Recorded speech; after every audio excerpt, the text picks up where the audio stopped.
Hi. మనం చిన్నప్పుడు విమానం పైకి వెళ్తుంటే అదలా వెళ్ళే వరకు చూస్తూనే ఉండిపోతాం. ఆ విమానము లేదా రాకెట్ వెనకాల సన్నగా తిన్నగా ఉండే ఒక పొగలాంటి లైన్ని మనం చూస్తూనే ఉంటాం ఇప్పటిదాకా.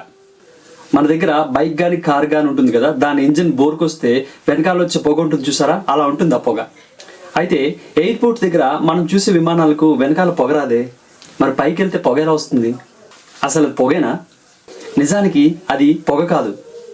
నిజానికి విమానం లేదా హైజెట్ స్పీడ్ రాకెట్లు విడుదల చేసే వేడి నీటి ఆవిరినే మనం పొగగా భావిస్తుంటాం. భూమికి చాలా ఎత్తుగా విడుదల చేసే ఈ నీటి ఆవిర్లు గాలితో కలిసి మంచు బిందువులను ఏర్పరుస్తాయట. అది చల్లని గాలి ద్వారా స్తంభింపజేస్తుంది.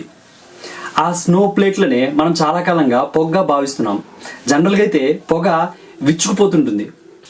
వాతావరణం చల్లగలేనప్పుడు ఈ తెల్లటి స్నో ప్లేట్లు ఏర్పడవు. మనం చాలాసార్లు కొన్ని విమానాలు వెళ్తుంటే వెనకాల పొగ కనిపించకుండానే వెళ్ళిపోతుంటుంది.